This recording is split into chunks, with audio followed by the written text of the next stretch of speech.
Bonjour chers amis lecteurs, bonjour chers amis téléspectateurs, bonjour à tous les amis du Congo qui nous suivent. L'actualité dans notre pays a été marquée cette semaine par un événement, c'est l'arrestation puis l'incarcération de notre confrère Eliezer Tambwe.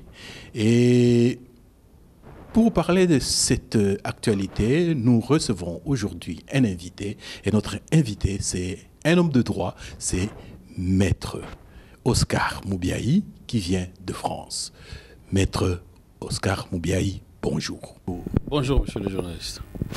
Maître Oscar Moubiaï, il est avocat au barreau de Lille depuis 2014, mais il a travaillé aussi au pays vers l'an 2000 où il était au barreau de Kinshasa et à celui du Bandundu. C'est cela, je suppose? Oui, précisément celui de Bandundu. Donc, je n'étais essentiellement au barreau de Bandundu. Et comme c'est un avocat, il est national, au fait, il peut œuvrer partout. Donc, j'étais essentiellement basé à Kinshasa, mais rattaché au barreau de Bandundu. Maître, nous allons un peu parler quand même du système judiciaire. Vous savez qu'un pays, c'est le pouvoir exécutif, le pouvoir législatif et le pouvoir judiciaire. Si tous ces pouvoirs fonctionnent bien et chacun indépendamment en respectant l'autre, on peut dire qu'on est dans un état de droit. Sans entrer déjà dans le sujet, vous pensez en tant qu'homme de droit que on peut, nous les Congolais, crier devant la face du monde que la République démocratique du Congo aujourd'hui est un état de droit? Non, tout de suite j'ai dit non. Malgré l'étiquette d'être seul pays au monde avec l'étiquette démocratique sans être démocratique. Nous ne sommes pas un état de droit, simplement parce que déjà, l'État en lui-même n'existe pas. Il y a la faillite aujourd'hui, l'État congolais. Mais en même temps, quand ce qu'on dit par un état de droit, l'état de droit, comme c'est défini par le droit, c'est un état où les gouvernants, comme les gouvernés, sont soumis à la loi. Or, l'État congolais, il n'y a pas le respect de la loi, en ne prenant que la loi fondamentale qui est la Constitution. Vous savez très bien que c'est depuis le 19 décembre 2016, si je ne me trompe pas, que le régime en place devrait déjà avoir quitté le pouvoir ou être tombé pour l'alternance. Et malheureusement, nous sommes dans la continuité en dehors de toute légalité. Merci beaucoup, Maître Moubiaï. Et nous allons illustrer tout cela par un cas concret. La semaine passée, M. Eliezer Tambwe a été arrêté, sans nécessairement être dans le secret de l'instruction. Est-ce que vous pouvez nous rappeler comment ça s'est passé, qu'est-ce qui s'est passé entre le moment où il a vu des hommes de droit devant lui et le moment où il s'est retrouvé à Makala? Bon, écoutez, déjà, les hommes du droit, je ne sais pas s'il a été en face des hommes du droit, parce qu'il était en face des hommes du droit, peut-être il ne serait pas en détention aujourd'hui. Bon, je ne suis pas dans le dossier, donc je n'ai pas assez d'éléments du dossier, donc je ne peux pas savoir exactement ce qui s'est passé. De ce que j'ai appris, comme tout le monde, par les médias, c'est que le monsieur Eliezer a été interpellé à la suite d'une plainte de monsieur le gouverneur Ngoï Kassanji pour diffamation, c'est ce que l'on dit. Et de là, il a été placé sous MAP. Donc sous MAP, c'est mandat d'arrêt provisoire. Donc aujourd'hui, Eliezer n'est pas arrêté, mais il est placé en détention. Il faut distinguer, on est arrêté quand il y a déjà une décision de justice définitive qui vous envoie en prison. Et on est en détention quand on est en phase d'enquête. Alors aujourd'hui, il est placé en détention. La difficulté, c'est que son placement en détention pose problème de droit et illustre même la défaillance de notre système judiciaire qui est trop archaïque. Parce que le même magistrat, les magistrats congolais ont le pouvoir de priver la liberté du citoyen alors qu'il est encore présumé innocent. C'est toute la problématique où on a un système judiciaire avec les magistrats qui ont tous les pouvoirs qui privent la liberté des citoyens à une phase d'enquête. Ce qui n'est pas le cas, par exemple, quand vous prenez les pays comme la France, un magistrat n'envoie pas quelqu'un en prison. Dites-moi un peu, parce que là, ça m'embouche un peu un coin. Ce sont nos textes qui sont ainsi ou bien c'est dans la praxis seulement? Non, c'est les textes congolais, malheureusement, qui sont les textes qui n'ont pas évolué avec l'évolution de garantie des droits de l'homme. Priver à quelqu'un une liberté, c'est lui priver son droit fondamental. Et pour cela, pour que cette liberté soit privée, il faut des outils qui protègent la liberté individuelle. Alors, les textes congolais fait du magistrat, du parquet, juge et partie. Parce que le magistrat instruit à charge et à décharge. En l'espèce, prenons le cas d'Indeko Eliezer. Le magistrat qui a reçu la plainte, je suppose qu'Ngoye Kassazi a porté la plainte. Le magistrat qui a reçu cette plainte doit vérifier si M. Eliezer s'est rendu coupable d'infraction. D'accord? En même temps, les textes permettent à ce que le même magistrat vérifie si M. Eliezer peut être innocenté. Donc, c'est ce qu'on dit, qu'il instruit à charge et à décharge. Or, un même individu ne peut pas être en train de chercher les éléments de culpabilité, en même temps en train de chercher les éléments d'innocenter la personne. Vous voyez que ces deux fonctions-là ne peuvent pas être réunies dans les mains d'une même personne. Il faut qu'il y ait éclatement de fonctions pour permettre à garantir la liberté du citoyen. Or, au Congo, malheureusement, c'est dans les mains d'une même personne. Première chose. Deuxième chose, le magistrat, comme ça, dans son bureau, c'est ce qui favorise d'ailleurs la corruption. Vous verrez que des magistrats du parquet, ils sont mal payés, mais dans la pratique, ils sont bien lotis. Il suffit d'aller au parquet des Gombe pour voir qu'il y a des voitures qui ne correspondent pas à la situation sociale des magistrats. Tout ça, c'est le fruit de la corruption. Alors, comme les gens sont attachés à leur liberté, et le magistrat a entre leurs mains le pouvoir d'envoyer les gens à Makala. Et c'est ainsi que pour éviter la prison, ceux qui ont des moyens se font corrompre. Ceux qui n'ont pas de moyens, eh bien, sont envoyés en prison. C'est pour ça que vous allez trouver en prison de Makala beaucoup plus de jeunes gens, désœuvrés. Il n'y a pas de gens responsables qui sont à Makala, sauf si pour motif politique. Et en même temps, le parquet profite, évidemment, et sous l'autorité du ministre de la Justice, ça on y reviendra, parce qu'il y a eu la réforme qui a enlevé le pouvoir judiciaire, donc en l'espèce le parquet du pouvoir judiciaire, pour le mettre sous l'autorité du ministre de la Justice.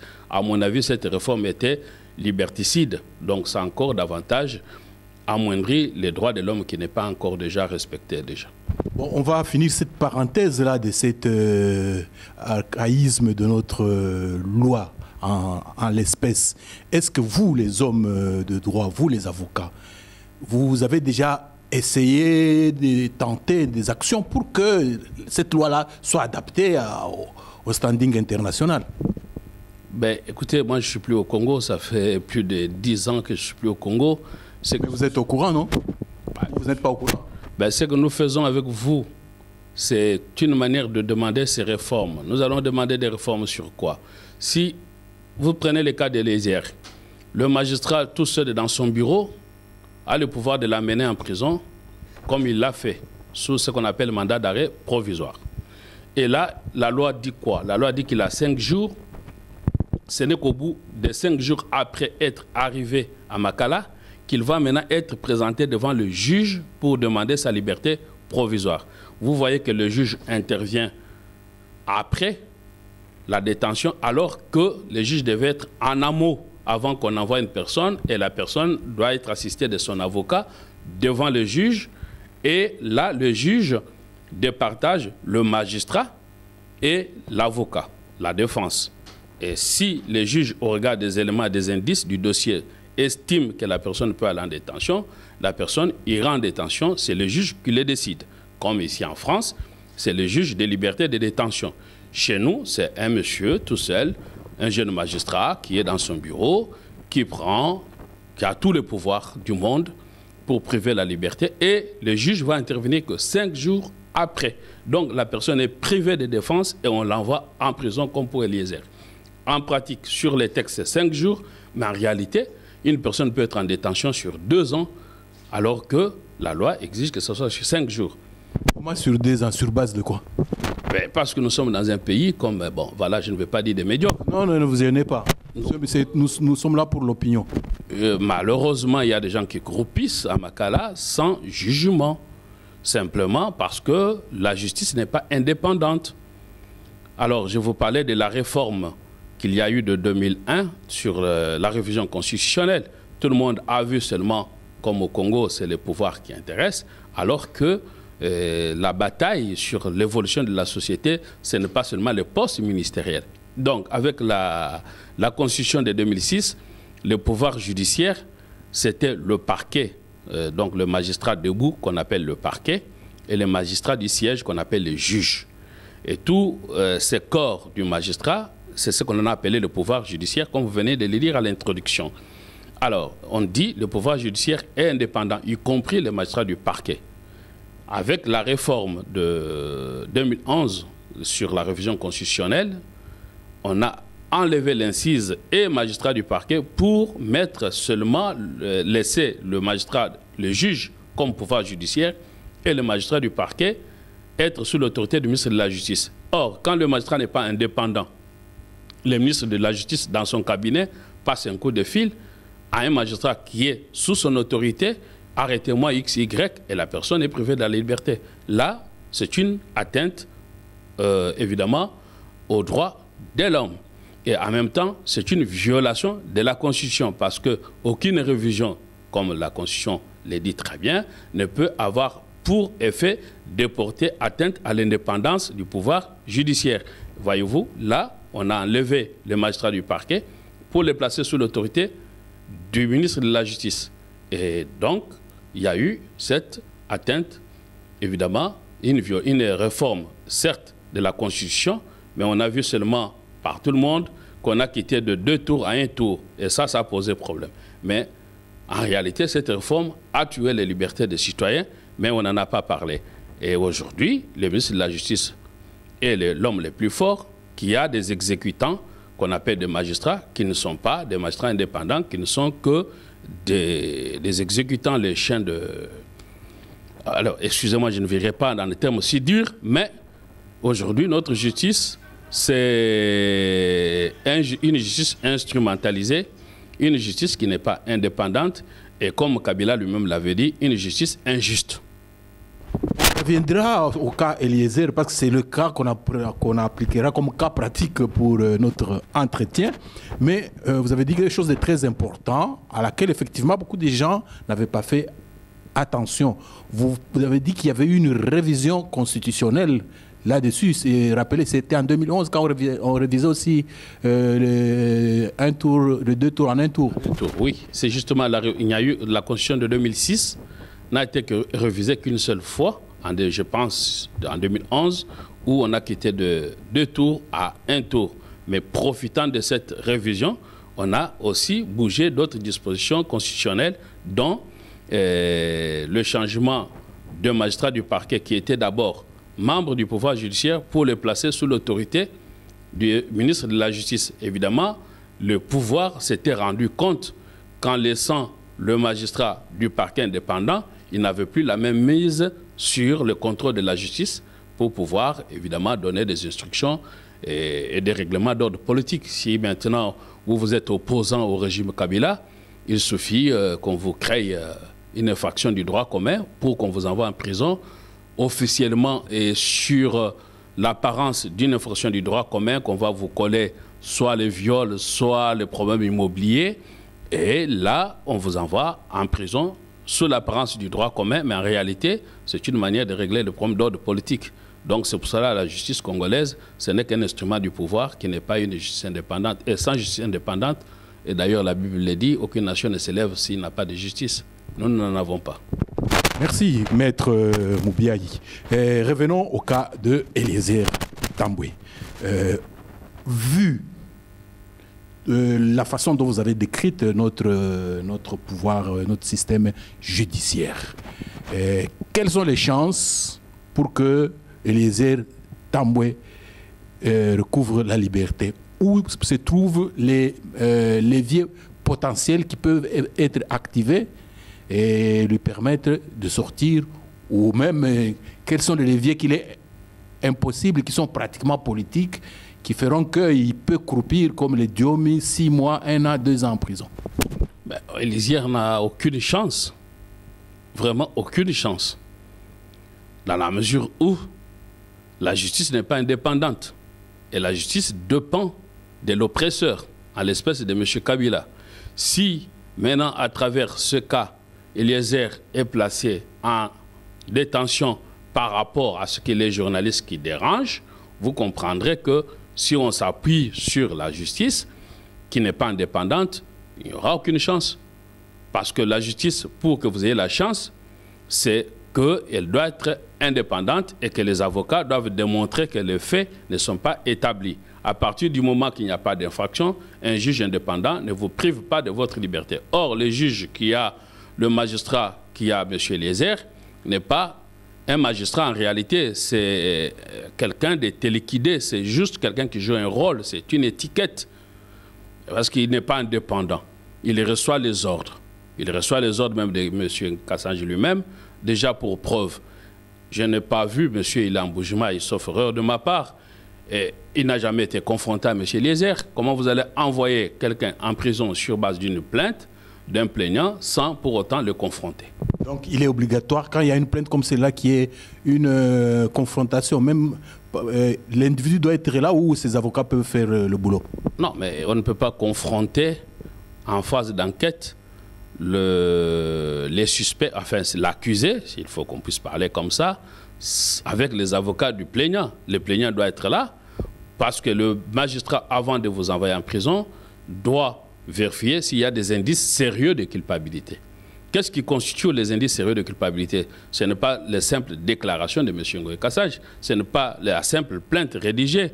Il faut confronter M. Ngoï Kassanji avec M. Eliezer.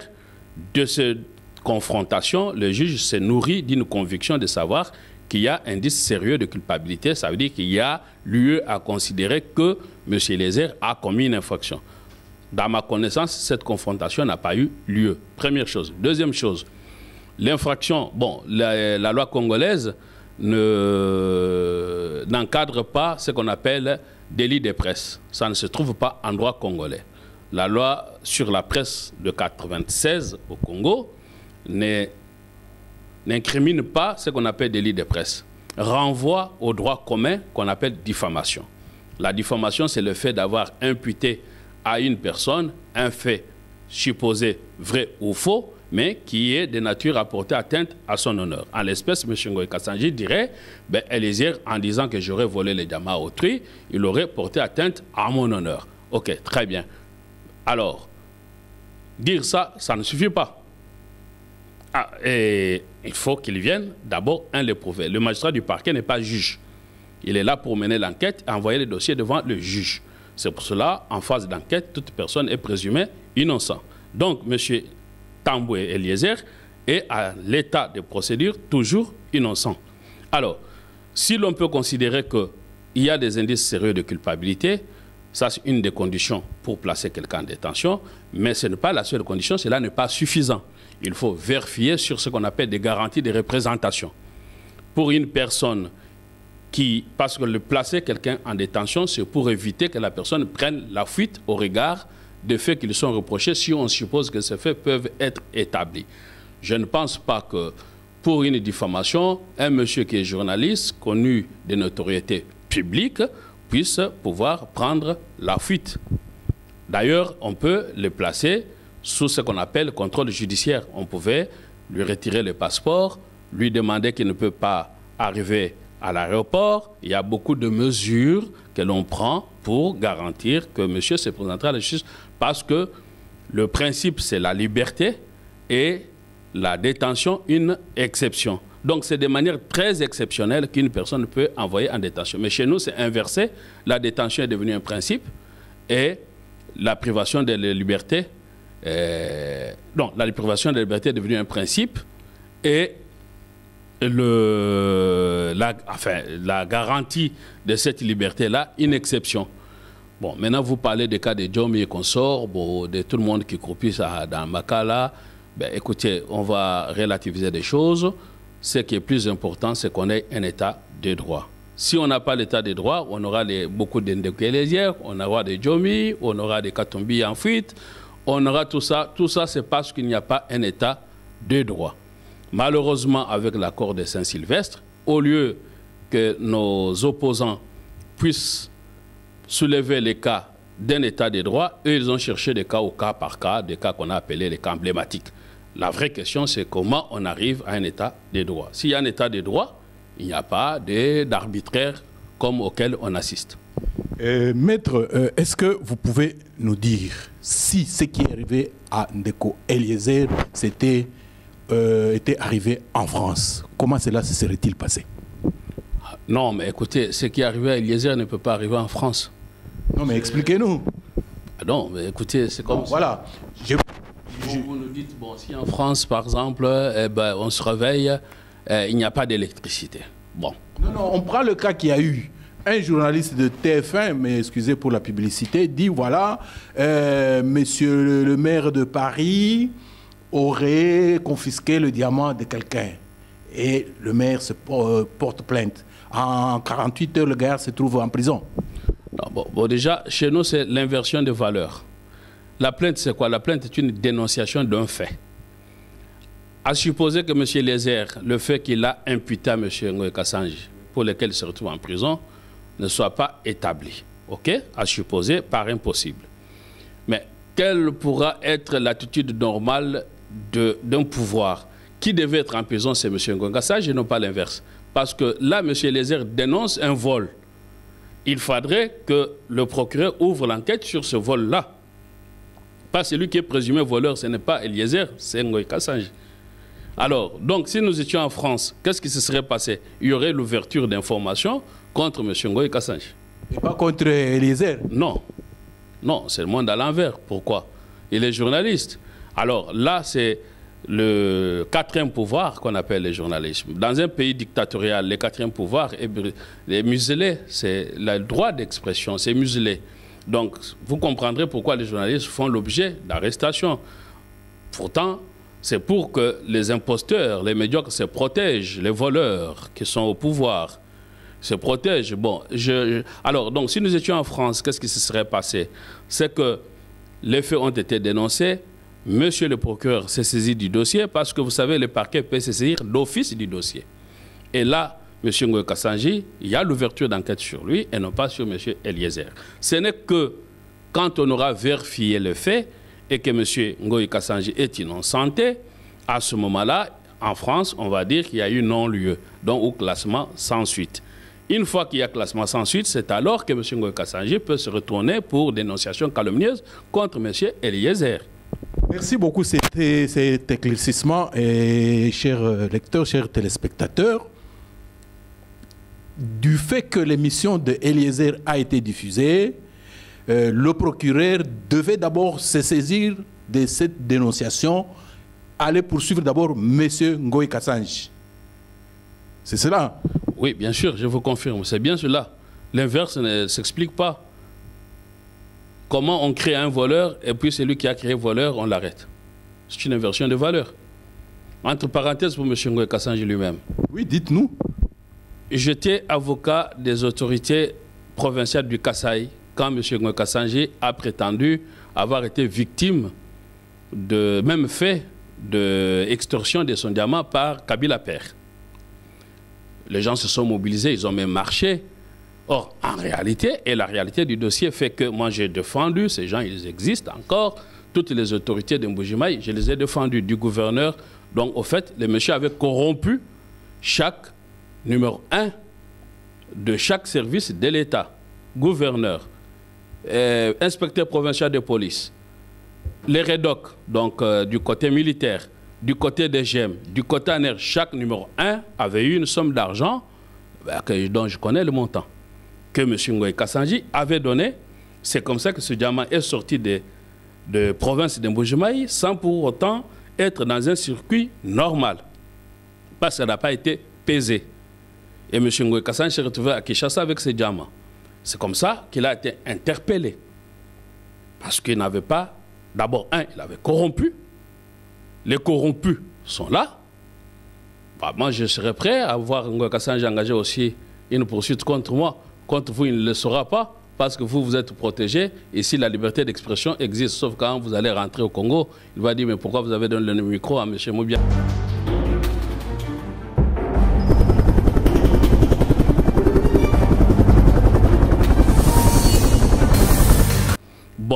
les cartons rouges, il n'y a pas eu. Ça, c'est autre chose. Bon, j'espère et je vous encourage.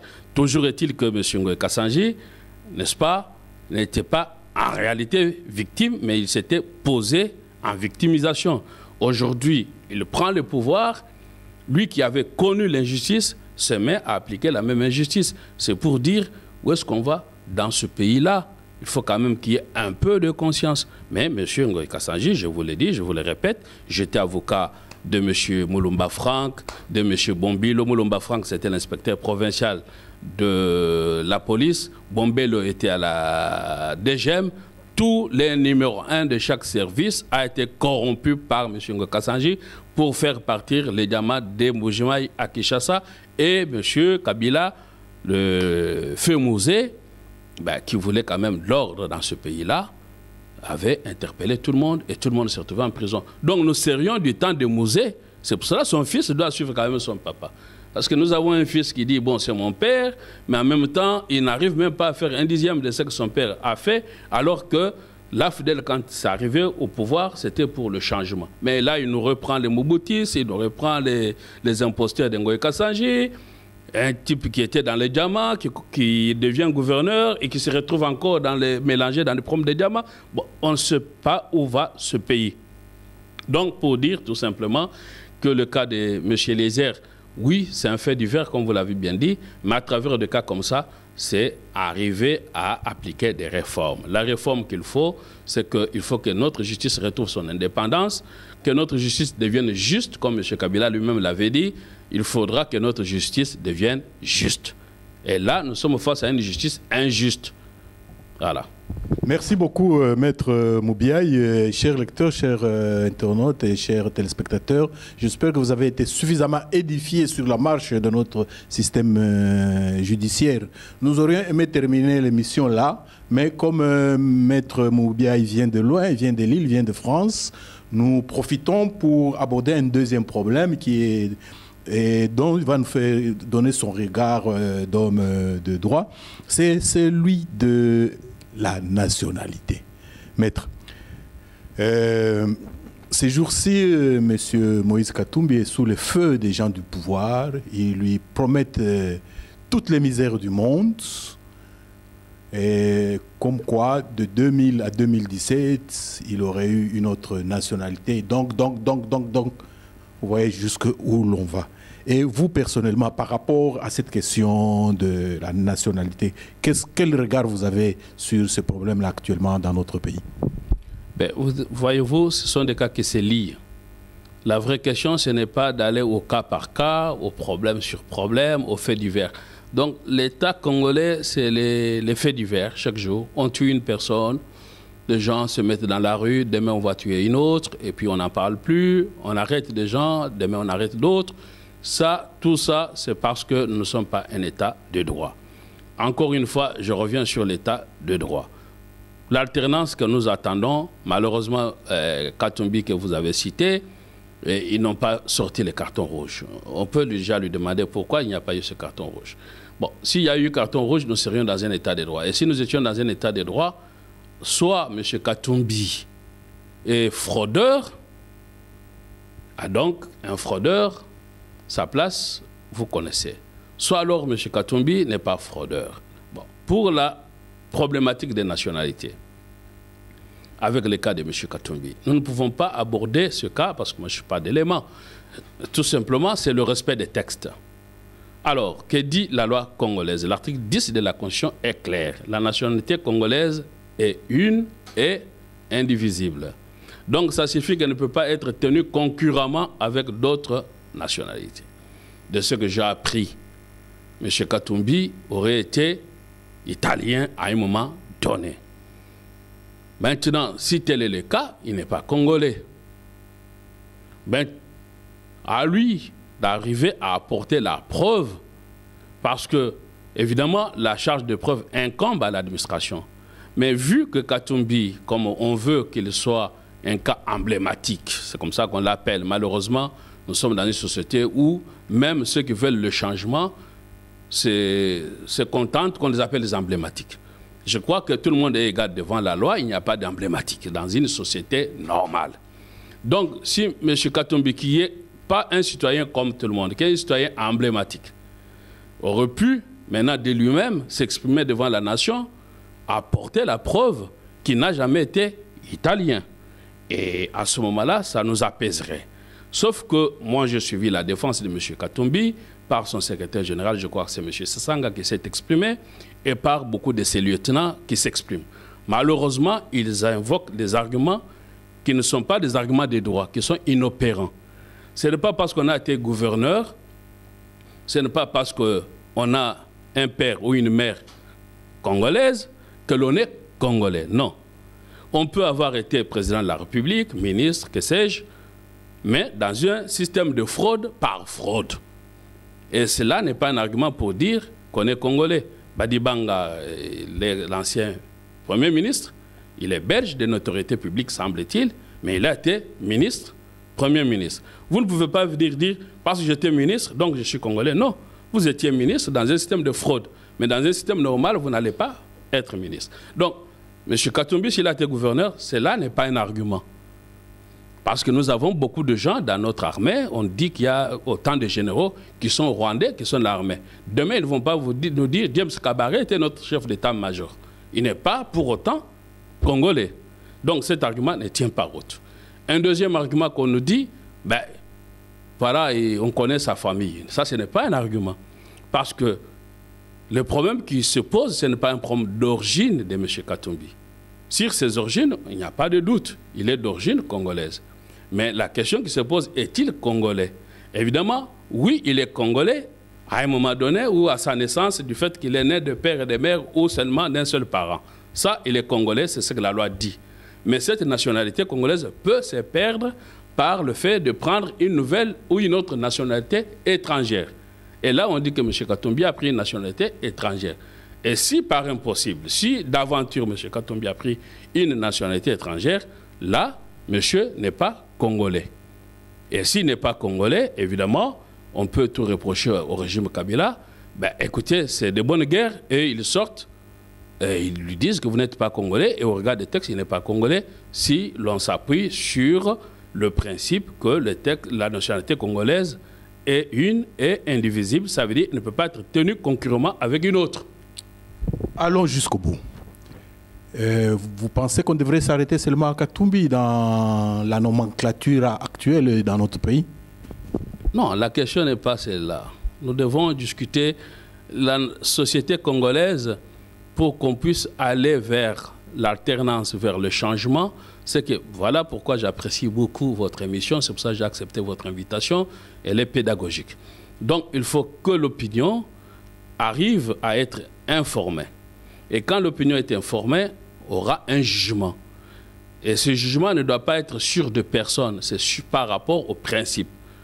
On ne peut pas dire, puisque tout le monde vole, et vous, on vous arrête, vous dites, mais tous les voleurs qui volent là, c'est pour ça nous sommes dans un mauvais système de médiocres. Ça veut dire que tout le monde vole, et puis quand on arrête un voleur, il dit, ben, bon, écoutez, tout le monde qui vole là, c'est moi. Et tout le monde roule ici sans permis, donc, non. Vous avez eu la malchance d'être pris, mais dans le sac. Et là, comme tout dépend de M. Kabila, qui était d'ailleurs par ailleurs avec M. Katumbi, ils se connaissaient leurs secrets, et aujourd'hui ils disent que, ben écoutez, on va tout déballer. Ben, il ne fallait pas attendre qu'on puisse mettre la main sur vous pour tout déballer. Le déballage, on n'en a pas besoin. Ça, nous sommes dans un système où on dit, on déballe, où on fait... Non, voilà, la question est simple. Aujourd'hui, ce n'est pas parce qu'il y a beaucoup de Congolais qui sont avec d'autres nationalités qui ne sont pas poursuivis qu'on ne puisse pas poursuivre une personne. Ça, c'est inopérant. Donc là, c'est à M. Katumbi de ne pas aller dans cette direction de défense. Là, il prend le contresens de l'autoroute.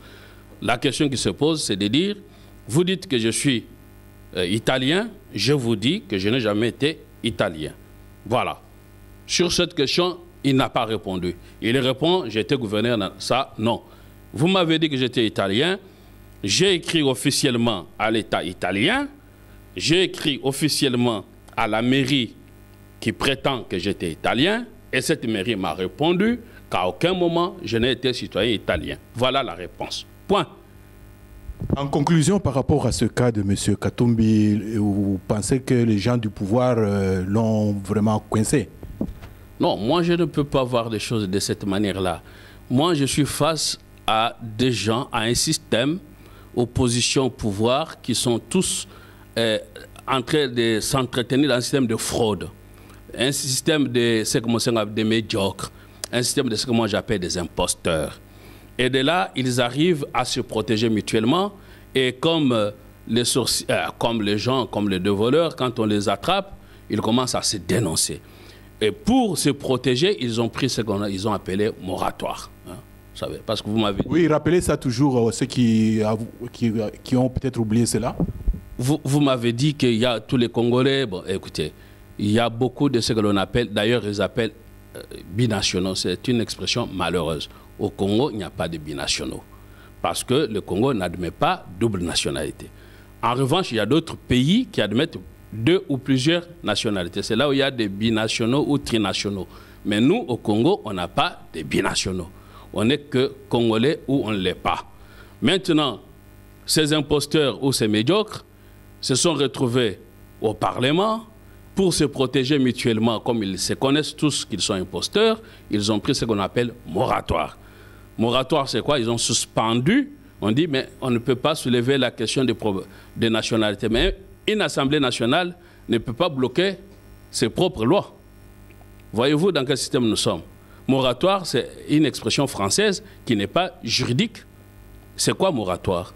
On ne peut pas voter une loi et puis on dit, bon, voilà, aujourd'hui, non, ou la loi, on la vote.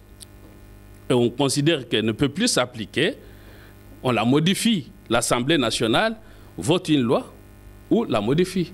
Et quand on la modifie, c'est la subrogation, on l'annule. Soit l'Assemblée nationale allait dire, ben écoutez, comme ce problème de nationalité se soulève, alors désormais nous ouvrons la nationalité congolaise à d'autres nationalités. Donc on peut dire alors, on change, on fait la révision constitutionnelle, la nationalité n'est plus unique et indivisible. Et donc on admet plusieurs nationalités. Ils n'ont pas fait ça, ils disent moratoire. C'est que vous voulez dire quoi moratoire? Vous avez des expressions bizarres au Congo. Entre parenthèses, on vous dit, nous étions une plateforme politique et là nous sommes devenus une plateforme électorale. Est-ce qu'électorale et politique, quelle est la différence? Parce que quand on fait la politique, c'est pour conquérir le pouvoir. Quand vous êtes un parti politique ou un groupe de partis politiques, vous êtes un groupement politique. Et un groupement politique a pour vocation d'aller aux élections. Mais on ne peut pas être à un moment donné unis pour faire la politique, à un moment donné divisé pour aller aux élections. Mais il n'y a qu'au Congo où il y a des choses comme ça. Sur des expressions un peu malheureuses que l'on entend, parce que nous y étions et qu'on est en train peut-être de tendre vers la fin, j'attends dire, bon, Ngoï Kassange a dit qu'il va retirer la plainte. Mais en droit congolais, on ne retire pas la plainte. Ça n'existe pas. Parce que l'État s'est déjà saisi du dossier et la plainte, on ne la retire pas. Ça n'a aucun effet juridique, sauf dans des cas bien précis de ce qu'on appelle adultère ou grévellerie. Là, l'adultère, c'est pour favoriser le climat au foyer. Un homme qui a surpris sa femme dans l'adultère et qui a porté plainte, s'il retire la plainte pour favoriser l'unité familiale, eh ben, c'est une affaire purement privée.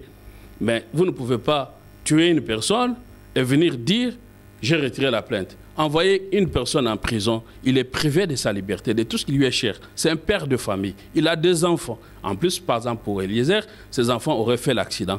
Voyez-vous, donc on joue avec la vie des gens et on est en train de rigoler et on est en train de faire des fêtes. On est dans l'histoire des femmes, dans l'histoire de fraude. Et cette même classe politique, opposition, pouvoir, ils ne sont même pas comptés à plus de 100 personnes, hein, sont les mêmes. Connus. Donc il faudra que les Congolais arrivent à comprendre que le pays n'appartient pas à cette casque qui se protège à travers les lois. Bon, voilà un peu, j'ai peut-être eu à donner un coup d'émotion, de colère surtout, parce que c'est inadmissible que le pays aille dans ce sens-là. Merci beaucoup, Maître Oscar Moubiaï, chers amis lecteurs, chers amis téléspectateurs. Dans notre entretien d'aujourd'hui, nous recevions Maître Oscar Moubiaï, qui est avocat à Lille, en France. Et nous avons profité de cet entretien pour un peu éclairer sur la situation de notre confrère Eliezer Tamboué, que l'Info en ligne des Congolais de Belgique soutient. Et nous sommes de cœur avec lui en tant que média. Il a fait son travail, il a été privé de liberté parce qu'il faisait son travail. Et où il est, qu'il sache que nous sommes de cœur avec lui. Et avant de nous séparer, maître, je reviens à la question d'entrée. Sur base de ce que vous avez dit, vous confirmez que notre pays n'est pas un état de droit. Que faire? Ben, que faire? C'est qu'il y a une grande aspiration de la population congolaise au changement. Sauf que cette aspiration ne trouve pas le relais. Ou alors, s'il se trouve le relais, c'est à travers des leaders qui, malheureusement, à un moment donné, arrivent à décevoir l'aspiration du peuple. J'ai invoqué le carton rouge. Pourquoi on ne l'a jamais sorti? Vous avez vu, ce n'est pas que le peuple n'a pas voulu accompagner le changement. Il y a eu des morts. Mais malheureusement, ça n'a pas suivi. Et nous constatons, et je constate avec regret, maintenant si l'unité est une bonne chose, tant mieux. Mais je ne peux pas comprendre que les gens qui, face à la veille des jours finaux de victoire, se divisent. On fait les dialogues de l'OEA parce qu'on n'est pas d'accord. On fait l'accord de Saint-Sylvestre parce qu'on n'est pas d'accord. C'est pour ça que nous avons eu les deux dialogues.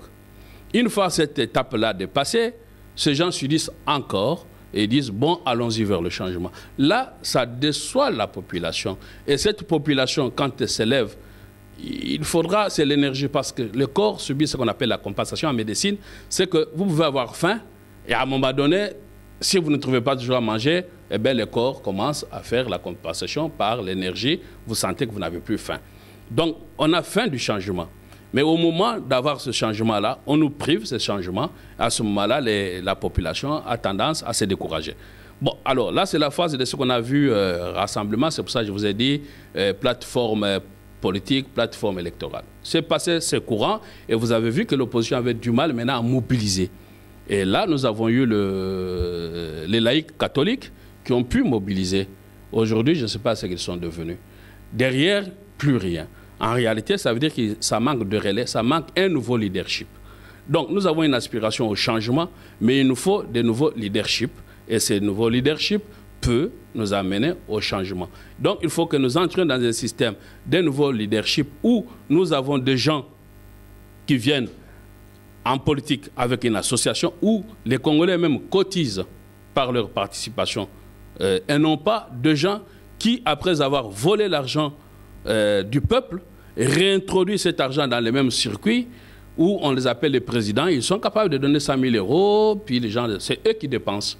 À ce moment-là, c'est pour qu'ils reviennent au pouvoir. Il faudra que les Congolais s'organisent en association, en parti politique, et dans ces partis politiques-là, qu'il y ait des cotisations et qu'il y ait des votes pour savoir qui devient dirigeant. Il faudra, à côté, qu'il y ait le pouvoir que vous faites, le journalisme, quatrième pouvoir, pour sensibiliser l'opinion. Mais pour cela, il n'y a pas de subvention. Comment on devient journaliste au Congo? Comment un journaliste comme vous allez vous faire si nous ne nous organisons pas pour que nous puissions accompagner? Je ne fais pas votre publicité, mais je pense qu'il faut accompagner les mouvements, soutenir ce qu'ils font, parce qu'il faut adapter à nos réalités. Alors, à ce moment-là, si nous nous regroupons en disant, ben, écoutez, nous devons avoir un débat avec même nos médiocres là, hein, parce que des Chadari, par exemple, je l'ai déjà eu. Moi, je serais heureux parce qu'on peut le protéger. Il vient, il est là, on fait le débat. Argument contre argument qui nous disent ce qu'il peut dire. Et pour cela, donc, le journalisme doit être soutenu par les mouvements des Congolais qui cotisent pour vous soutenir. Et enfin, les gens qui sont privés, les familles qui perdent leurs enfants, qu'est-ce qu'il y a comme soutien? Ce n'est pas des YouTube où on cotise 10 €. C'est devenu quand même un peu malsain de voir... voilà, ça, il y a un problème, il n'y a pas d'organisation. Et enfin, ceux qui sont en prison comme des Liézères et consorts. C'est pour ça qu'on a créé une association de défense des sans-parole. Parce que les gens qui sont en prison, finalement, ils sont privés de parole. Et vous avez demandé que faire pour sortir les gens comme ça. Quand nous n'avons pas une justice qui fonctionne, qui n'est pas indépendante, il ne reste quoi? Que l'opinion publique qui doit pousser pour faire reculer l'oppresseur, en l'espèce les dictateurs. Je pense qu'il nous faut que nous soyons une communauté d'intérêt Et l'intérêt ici, c'est l'alternance. Mais nous voulons l'alternance, mais nous sommes très divisés. Et il n'y a pas communauté d'intérêt derrière. Et malheureusement, ça nous manque. Et nous nous reportons seulement aux mêmes personnes qui nous promettent des cartons rouges. Et au final, nous n'avons rien. Et les matchs recommencent au fait. Maître Oscar Moubiaï, nous vous remercions beaucoup d'avoir répondu à notre invitation pour cet entretien qui a, je l'espère, été suffisamment pédagogique pour ceux qui nous suivent, parce que nous avons, nous les Congolais, souvent l'habitude de rester en surface quand il y a un problème. Il faut, quand il y a un problème, appeler les gens du métier qui vous éclairent. On est suffisamment éclairés. C'était un plaisir pour nous. Amis lecteurs, amis téléspectateurs, c'était l'entretien avec notre invité du jour qui s'appelle Maître Oscar Moubiaï, qui vient de Lille. Et à la prochaine.